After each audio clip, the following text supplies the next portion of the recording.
남성 중창단이죠? 네. 잘하셨습니다. 좀 발전시켜서 아버지 중창단도 만들면 좋을 것 같아요. 네.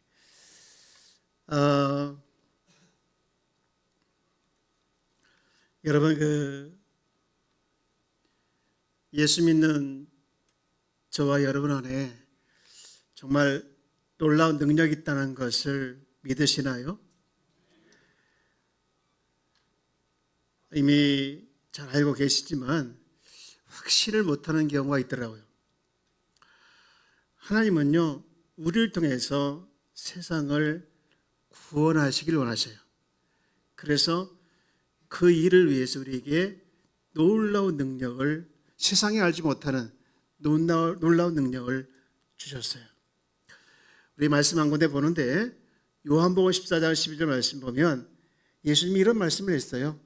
내가 진실로 진실로 너에게 이르노니 나를 믿는 자는, 그 다음 나같이요, 내가 하는 일을 그도 할 것이요 또한 그보다 큰 일을 하리니 이는 내가 아버지께로 감이라. 나를 믿는 자는, 여러분 예수님 다 믿죠? 믿는 자는 내가 하는 일을, 주님이 하신 일을 그도, 그 믿는 자도 할 거라는 거예요. 아니, 한 걸음 더 나아가서 또한 그보다 무슨 일도 하리니? 이야, 여러분 큰 일을 할 사람인 줄 믿습니다. 믿으시기를 축복합니다. 오늘 본문도 이런 부분에서 우리에게 도전을 주는 말씀인데요. 바울이 6번 신문과 재판을 통해서 드디어 풀려날 기회를 얻었어요. 근데 바울은 여기서 고집을 부려요. 내가 로마에 가서 가이사에게 한번 내가 재판을 받아보겠습니다. 아니, 6번 재판을 받고 6번 신문을 받았으면 됐지. 거기서 멈추지 않고 풀려날 기회가 있었는데, 여러분 26장 32절 말씀 볼래요? 성경 제가 안 띄웠는데 성경을 보세요. 이에 아그리빠가 베스도에게 이르되 이 사람이 만일 가이사에게 뭐하지? 상소하지 아니했더라면 석방될 수 있을 뻔하였다 하니라. 그랬잖아요. 근데 여러분, 어떻게 보면 바보 같은 바울인데 사실은요, 하나님이 바울을 통해서 로마에게 복음을 전할 계획을 가지고 있었어요. 그리고 바울 자신도 로마에 가서 복음을 전하기 굉장히 원했어요. 할 수만 있으면 가고 싶다. 바울은 로마를 갈 이유가 딱 하나. 뭐냐? 거기 가서 복음을 전하는 거예요. 여러분, 그래서 제수의 몸이지만 비록 이제 가게 되는데, 이때가 계절로 겨울이었어요. 겨울이었는데 배가 이제 잘 가다가 그만 풍세를 만나서 어려움을 당해서 일단 피해요. 그것이 어디에 미양이라는 곳에 피하는데, 그 미양이 뭐냐? 너무 작아요. 그 바울이 탄 배는요, 사람들이 모두 몇 명 탔냐면요, 276명. 276명이 탈 정도면 배가 엄청나게 크잖아요. 엄청난 큰 배가 작은 배 항구에 머물러서 겨울을 지내기에는 조금 부족했나 봐요. 사실은 그 배에 타고 있는 사람들이 이제 선원도 있지만 군인들도 있고 또 여행자들도 있고 장사꾼들도 있었어요. 그래서 좀 더 화려한 곳에서 좀 더 즐기고 싶은 마음이 있었던 거예요. 무슨 얘기인지 알겠죠? 예, 좀 더 놀고 싶은 마음이 있었던 거예요. 그래서 아닙니다. 여기서 머물지 말고 우리 좀 더 먼 데 갑시다. 넓은 데 갑시다. 근데 바울이 그랬어요. 가면 안 돼요. 가면 위험합니다. 절대로 안 돼요. 근데 가요. 여러분, 가다가 풍랑을 만나죠. 억지로 갑니다. 바울의 말을 무시하고, 뭐 죄인이니까 무시할 수밖에 없죠. 그 이제 선원들도 군인들도 다 좋다고 하니까 가는 거예요. 그때 풍랑을 만났는데 그 풍랑의 이름이 뭐죠? 유라굴로. 맞죠? 유라굴로예요. 근데 그 풍랑을 만나서 무려 14일 동안 해도 보도 못하고 달도 보지 못했다. 캄캄하게 보내가지고 첫날은요 자기 짐 버렸지. 둘째 날은 자기 짐 버리고 셋째 날은요 배에 있는 기구들을 버리면서 버텼어요. 그러다가 그 힘든 시간을 끝까지 버텨서 이제 좀 살 것 같은 시간이 됐어요. 그때 바울이 그런 말을 해요. 오늘 보면 21절 말씀 보니까 당신들이 내 말을 들었어요. 맨 끝에 보십시오.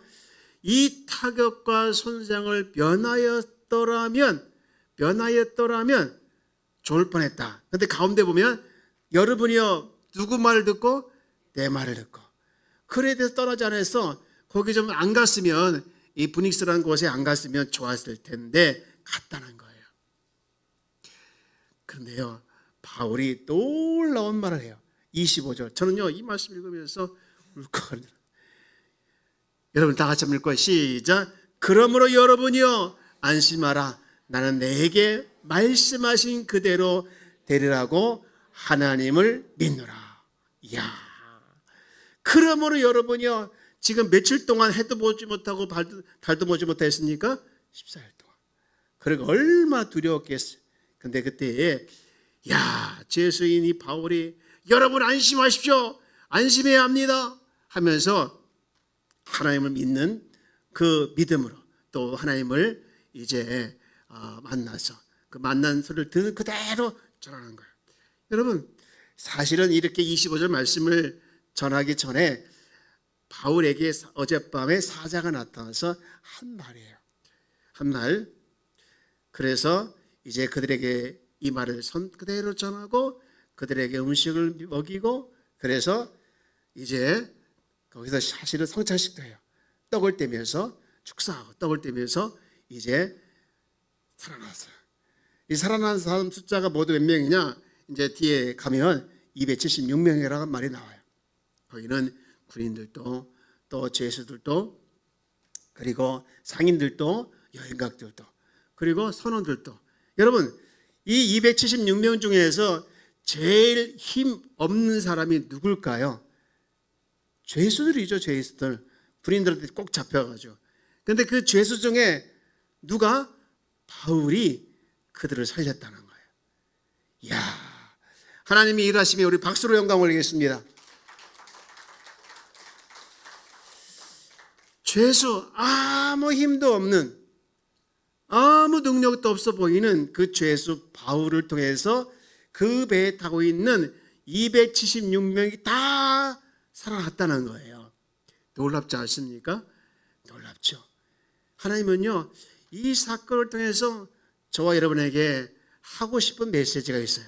그것이 뭐냐? 얘들아, 성경 읽고 있는 여러분들이요 또 예배드린 여러분들이요 이 사건을 통해서 우리가 알아야 될 하나님의 마음이 뭐냐? 그것은 하나님의 계획을 말하는 거예요. 하나님의 계획은 뭐냐? 하나님의 계획은 아무 힘도 없어 보이고 아무 능력도 없어 보이는 저와 여러분을 통해서 잘 들으십시오. 저와 여러분을 통해서 여러분의 친구, 친척, 이웃, 가정 그리고 나라, 멸망까지 하나님은 구원하기를 원하십니다. 아멘이십니까? 여러분 하나님이 여러분을 통해서 하나님 믿지 않는 사람들이 하나님을 믿고 그리고 하나님께 돌아오기를 원하시고 그 계획을 세우고 계시다는 거예요. 성도가 이런 존재입니다. 성도가 세상을 구원할 능력을 가지고 있는 사람이고 세상을 구원할 수 있는 힘을 가지고 있는 사람이고 세상을 구원할 사람인 줄 믿습니다. 이게 누구라고요? 성도, 바로 저와 여러분인 줄 믿습니다. 믿으십니까? 믿으시면 우리 다 같이 아멘, 할렐루야. 여러분 이 사실에 놀랍지 않습니까? 그런데 별로 실감나게 느끼지 못해요. 왜냐하면 예수를 믿어도 내 문제 하나 제대로 해결하지 못하고 또 죽어라 살아가는데 무슨 남을 구원하고 뭘 남을 이게 구원할 수 있는 능력이 있느냐, 그런 생각을 가지고 그런 마음을 가지고 있는 사람이 많아요. 그런데요 하나님은요 성령의 역사로 말미암아 나를 통해서 그렇게 하기를 원하시는 거예요. 여러분 이 사실을 알기를 축복합니다. 그러면 성도들 안에 도대체 무슨 능력이 있느냐? 성도들 안에 도대체 어떤 비밀이 있느냐? 세상 사람 볼 때 성도나 비성도나 똑같이 보입니다. 아니 믿는 자들도 뭐 예수 믿는 사람이나 예수 믿지 않는 사람들이나 별반 달라 보이지 않을 때가 있어요. 그런데요 여러분 놀라운 것이 하나 있는데요. 아니 놀라운 비밀이 있는데요. 그게 뭔지 아십니까? 그 비밀을 알고 그 비밀을 통해서 세상을 구원할 수 있는데 그것은 뭐냐? 예수를 믿는 모든 성도들의 중심에 바로 주 예수 그리스도가 계시다는 거예요. 별로 안 놀라십니다. 주 예수 그리스도가 계신 줄 믿습니까? 네.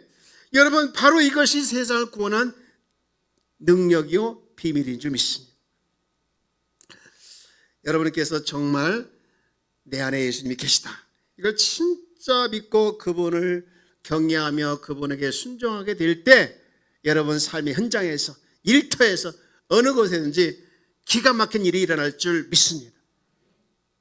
오늘 바울의 애칭을 보십시오. 다시 한번 25절 말씀 읽어볼까요?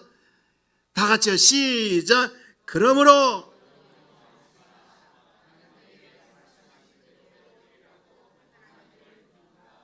여러분 바울이 이렇게 당당할 수 있는 것 제수의 몸으로 가장 힘없고 가장 연약해 보이는 약해 보이는 이 바울이 이렇게 당당할 수 있었던 이유는 딱 하나입니다. 그것은 바로 성령이 나와 함께 하심을 그리스도가 나와 함께 하심을 확신하고 있었고 믿었기 때문에 그래요. 오늘 아까 찬양 너무 멋진 두 번째 찬양 성령의 역사. 여러분 바울이 늘 성령의 인도함을 따라 살았고요. 늘 성령이 계시다는 것을 믿었어요. 여러분 주님이 내 안에 계심을 믿고 그 주님을 내가 바라보면서 살아갈 때요. 여러분 어떤 일이 벌어진 줄 아십니까? 주님이 나를 통해서 뭘 할까가 보인다는 거예요. 이야 한번 따라서 이야 왜 반말하십니까? 여러분 그렇습니다. 정말 주님이 내 안에 계심을 믿고 그 주님을 내가 경외하며 순종하며 그분을 내가 바라보게 될 때에 주님이 나를 통해서 뭘 할 것인가 보인다는 거예요. 제가 감동적인 이야기를 하나 읽었는데요. 러시아가 공산화되기 직전 이제 교회를 다 폐쇄시켰잖아요. 그래도 끝까지 예배드리는 교회들이 있었어요. 지하에서. 근데 그 교회마저 이제 군인들이 쳐들어온 거예요. 쳐들어오기 직전 정보를 다 알았어요. 여기에는 지금 몇 명의 성도가 있다. 몇 명의 신자가 있다. 그래서 문을 탁 막고 이제 아무도 못 나가 다 이제 잡았어요. 그리고 숫자를 세봤어요. 1, 2, 3, 4, 5. 제가 러시아 말은 못하겠고 어쨌든 하나, 둘, 셋, 넷 쫙 셌는데 정보하고 숫자가 안 맞는 거예요. 한 명이 적은 거예요. 왜 그러지? 분명히 정보에는 몇 명인데 왜 한 명이 비지? 다시 세봤어요. 하나, 둘, 셋, 넷, 다섯, 여섯, 땡 맞아요. 이유가 뭘까? 다 물어봤어요. 당신들 이렇게 다 같이 예배드리는 사람 중에서 단 사람 있어 없어? 없다는 거예요. 이게 다라는 거예요. 아무리 세고 또 세도 한 명이 적은 거예요. 왜 그랬을까요? 왜 적었을까요? 바로 그거였습니다. 그들은요 마태복음 28장 20절 말씀 뭔지 아시죠? 한번 보여주세요. 시작. 내가 너에게 분부한 모든 것을 가르쳐 지키게 하라. 볼지어다 내가 세상 끝날까지 너희와 항상 함께 있으리라 하시나. 이 말씀을 진짜 믿었어요. 그래서 나와 예수님이 함께 하십니다. 우리와 함께 하십니다. 그래서 숫자에 항상 함께 하실 주님을 플러스 시킨 거예요. 여기 인원이 지금 30명이다. 30명입니다가 아니라 30 몇 명? 1명. 여러분 내 식구면 내 식구 하나 4명 플러스 1명? 야, 그렇게 늘 함께 하신 주님을 고백했다는 거예요. 그러니까 이 군인들이 그들의 고백을 듣고 한 명이 더인 줄 알고 찾아봤는데 없는 거예요. 예수님이 안 계신 거예요. 제가 이 글을 읽으면서요 얼마나 도저히 되는지 몰라요. 이야 그렇구나. 내가 진짜 실제로 주님이 나와 함께 하심을 내가 진짜 삶의 현장에서 이렇게 믿지 못하고 있고 잊어버리고 살고 있구나라고 생각을 하게 되었어요. 여러분, 왜 우리가 삶의 현장에서 정말 주님이 나와 함께 하신다는 것을 분명히 성경에 말하고 있고 내가 믿는다고 생각하고 있지만, 그런데 왜 내 삶의 현장에서 자꾸 주님을 잊어버리고 주님이 없는 것 같이 살아갈까? 그 이유가 뭐냐? 그 이유는 딱 하나더라고요. 여러분, 성령을 내가 소멸하고 있기 때문에 그래요. 최근에 제가요, 하나님의 임재를 제가 느끼지 못하는 결정적인 이유가 하나 있었다는 걸 깨달았어요. 제가 성령님을 해방하고 성령님을 소멸하고 있다는 사실을 전혀 몰랐어요. 저는 그렇게 생각을 하지도 않았어요. 일도 없었어요. 성령님 늘 찾고 성령님 늘 부르고 아침에 눈을 뜨면 성령님 부르고 늘 성령님을 사모하고 미치도록 사모하는데 제가 성령님을 소멸한다? 성령님을 내가 해방한다? 있을 수 없는 일이다 생각했어요. 제가 참 좋아하는 찬양 하나 있는데요. 주의 피 참 좋아해요. 그 찬양을 부르면 주님의 피가 싹 느껴지면서 내가 모든 삶의 현장에서 죄를 졌던 모습들이 정결해지는 것 같이 느껴져요. 근데 여러분, 제 성격이 기질이 하나 있는데요. 뭔지 아십니까? 제가 화가 나도 표현을 자제하는 사람이에요. 제 기질이 그러더라고요. 화가 나고 또 못마땅해도 이걸 막 소리 지르고 그래서 표현을 했는데 그게 아니라 속으로 끙끙대면서 이제 이것도 못마땅하고 저것도 못마땅하고 저것도 안 하고 이것도 안 하고 혼자 그런 기질이더라. 그래 보여요? 그래 보여요? 그래 보이죠? 그래 보여요. 실제로 그래요. 여러분, 제 속을 보면요, 그래요. 근데요, 저와 같은 기질이 주님으로 하여금 아무것도 하지 못하게 하는 기질이더라고요. 이게 왜 문제되냐면요, 속으로 화를 낼 때, 속으로 화를 내고 속으로 못마땅해 하고 속으로 분노를 표출하고 있는 그 모습들이 내 안에 계신 주님을 아주 불쾌하게 하더라고요. 한 번은요, 제 후배 목사가, 물론 나 때문이 아닌데 내 앞에서 얼마나 승질 내는지 무례하기도 하고 괘씸하기도 하고 이게 뭐야 한 대 때리고 싶기도 하고 막 그 정도였어요. 내 일 때문은 아닌데 얘기하면서 막 그렇게 화를 확 내더라고. 제가 그때 뭘 느꼈냐, 이때 나의 기분이 주님의 기분이구나. 이때 나의 마음이 주님의 마음이구나. 이때 심정이 주님의 심정이구나. 그걸 느꼈어요. 여러분 안에 보배이신 주님이 계신 걸 믿으시죠? 여러분, 고린도후서 4장 7절 말씀 우리가 잘 알고 있는 말씀이잖아요. 한번 같이 읽어볼까요? 시작!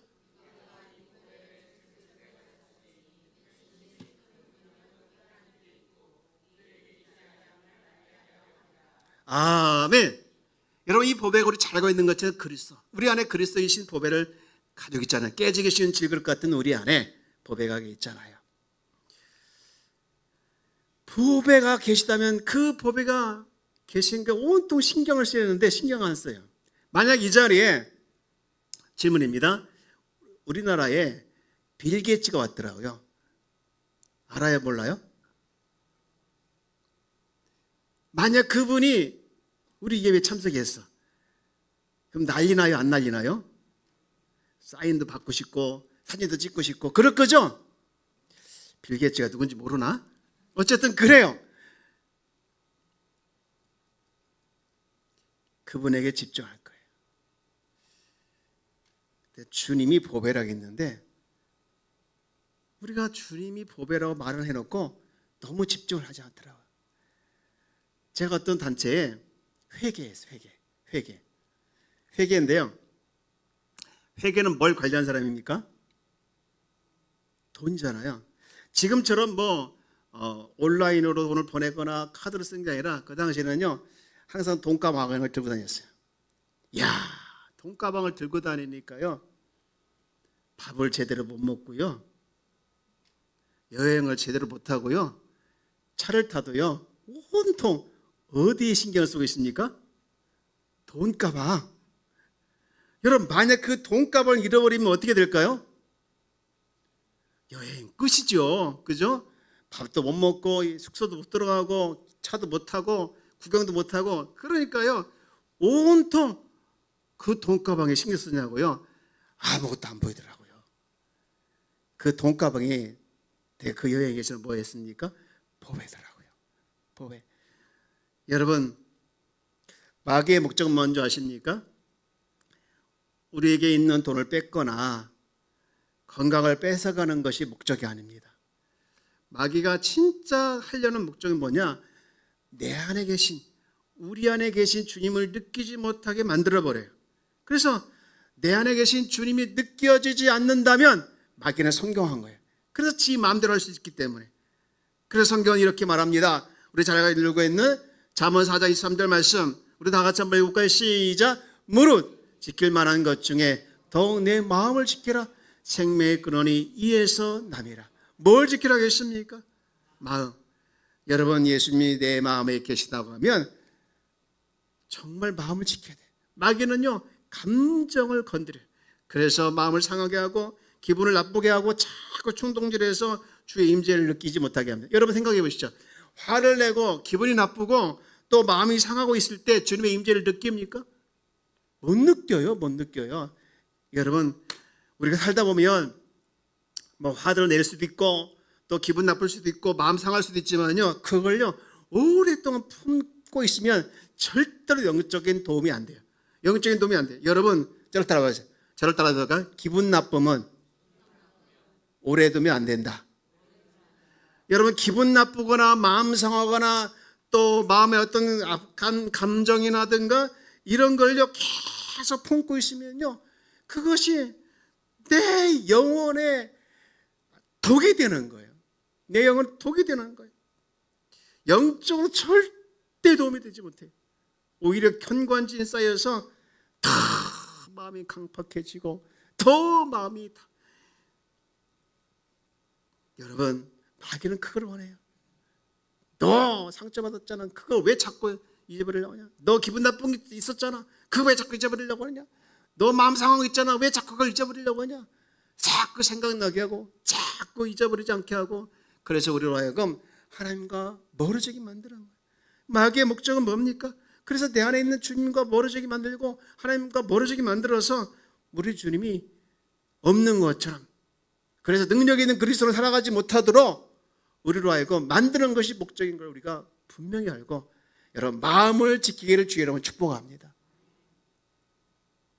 그러면 이제 우리가 어떻게 날마다 주님을 잊어버리지 아니하고 주님과 함께 살아갈 수 있을까? 아니, 능력 있는 그리스도로 살아갈 수 있을까? 세 가지를 말씀드리고 싶은데, 첫 번째는요, 저를 따라줄까? 믿어야 한다. 뭘 믿어야 합니까? 주님이 내 안에 계심을. 우리가 잘 알고 있는 고린도후서 13장 5절 말씀을 한번 읽어봅시다. 이 말씀인데요, 다 같이 한번 읽읍시다. 시작. 너희는 믿음 안에 있는가? 너희 자신을 시험하고 너희 자신을 확증하라. 예수를 스께서 너희 안에 계신 줄을 너희가 스스로 알지 못하느냐? 그렇지 않으면 너희는 버림을 받는 자야. 너희 안에 믿음이 있는가? 너희 자신을 시험해보고 너희 자신을 확증해. 여러분, 내 안에 지금 믿음이 있는가 없는가, 그것을 뭘 가지고 시험해보라는 거예요? 그 다음 구절에 예수 그리스도께서 너희 안에 계신 줄을 너희가 스스로 뭐 하느냐? 못하느냐? 아느냐? 모르냐가 내가 믿음이 있느냐 없느냐라는 거예요. 사랑하는 여러분, 우리 하나님의 말씀을 믿습니까? 그 말씀 믿으면 정말로 내 안에 계신 주님을 내가 믿는다면 그 말씀에 대해서 믿음을 갖고 여러분의 안에 계신 주님을 날마다 느끼기를, 체험하기를 주의 이름으로 축복합니다. 그런가 하면 두 번째로는요, 날마다 주님과 함께하기 위해서는요, 그거예요. 내 안에 계신 주님을 마음으로부터, 따라서 마음으로부터 경외해야 한다. 이 말은 뭐냐? 우리가 입술로는 주님을 시인하고 입술로는 주님을 찬양하고 입술로는 주님을 위해서 기도하고 그럴 수 있다. 그런데 주님은 뭘 보십니까? 마음을 보신다. 우리 주님께서 뭘 원하시냐면 내 마음을 다오, 내 마음을 다오, 그 말씀이 있어요. 잠언 23장 26절 말씀 볼까요? 시작. 내 아들아 내 마음을 내게 주며 내 눈으로 내 길을 즐거워할지다. 제가 질문할까요? 우리 하나님은 부족한 것이 있을까요, 없을까요? 없는데 왜 우리에게 내 마음을 달라 했을까요? 왜 우리에게 마음을 달라고 했을까요? 마음이 뭡니까? 드러나지 않는 속생각이잖아요. 헬라어로 영적 생명의 중심 자리이고 히브리어로 속사람을 뜻합니다. 우리가 하나님을 믿는다고 하면서 마음을 다하여 내 삶을 맡기는 것, 마음을 다해서 하나님을 경외하는 것, 마음을 다해서 우리가 주님을 찬양하는 것, 이것을 주님을 원하신다는 것이죠. 우리가 믿음 생활을 하는데 정말 무엇보다도 마음이 중요하죠. 사랑하는 여러분, 마음을 다해서 주님을 경외하는 것, 이것이 바로 주님께 우리가 뭐 하는 겁니까? 주님과 함께하는 길인 줄 믿습니다. 마지막으로요, 이거예요. 저를 한번 따라 볼까요? 마음으로 주님을 경외하자. 그게 몇 번째였죠? 두 번째예요. 두 번째. 첫 번째 뭐였죠? 믿는 거. 두 번째, 마음으로 주님을 경외하라. 마지막 그겁니다. 정말로 주님께 순종하는 것. 여러분, 정말로 주님께 순종하는 것이다. 여러분, 순종하는 것이 주님을 가까이 하는 길인 줄 믿습니다. 우리 주님은 매 순간 감동을 주셔요. 여러분, 여러분 이 자리에 나온 거 주님이 감동을 주셔서 나온 줄 믿습니다. 여러분, 순종해서 나오니까 나올 때는 힘들고 지쳤을 수 있겠지만, 그러나 이 자리에 하나님께서 이 예배 가운데 주신 은혜를 여러분 느끼고 받는 줄 믿습니다. 아멘. 여러분, 날마다 주님의 감동에 순종하기를 여러분 축복합니다. 순종이 뭐보다 낫다? 예, 여러분 순종을 밥 먹듯이 해보길 축복합니다. 밥 먹듯이. 요셉이 그랬어요. 창세기 39절 보니까 그런 말이에요. 9절에 보니까 내가 어찌 큰 악을 행하여 하나님께 죄를 지으리까. 하나님 마음의 감동에 순종했다는 것이죠. 이제 말씀을 정리하려고 합니다. 오늘 유라굴로의 풍랑을 만났어서 아무것도 안 보이는 그 가운데에서 바울에게는 성령의 계심을 느끼고 성령의 말하심을 따라서 순종하면서 이제 그 배에 타고 있는 276명을 다 구원해내는 결정적인 역할을 했던 그 바울, 그 안에 주님이 계셨던 것처럼 오늘 똑같이 우리 삶 가운데에도 주님이 계신 줄 믿습니다. 여러분과 저를 통해서 세상을 구원해내갈 하나님의 계획을 우리가 기억하면서 그 주님과 함께하면서 그 주님과 함께 여러분 그 주님께 나가서 여러분을 통해서 여러분의 가족, 여러분의 친구, 우리나라, 민족, 열방을 다 구원하는 귀한 구원의 역사를 이끌어내는 도구로서 쓰임받는 저와 여러분의 되기를 축복합니다. 축복합니다. 우리 함께 이 찬양을 불렀으면 좋겠어요. 내는 주의 영광을 보내. 그리고 이어서 복된 예수 함께 찬양하도록 하겠습니다.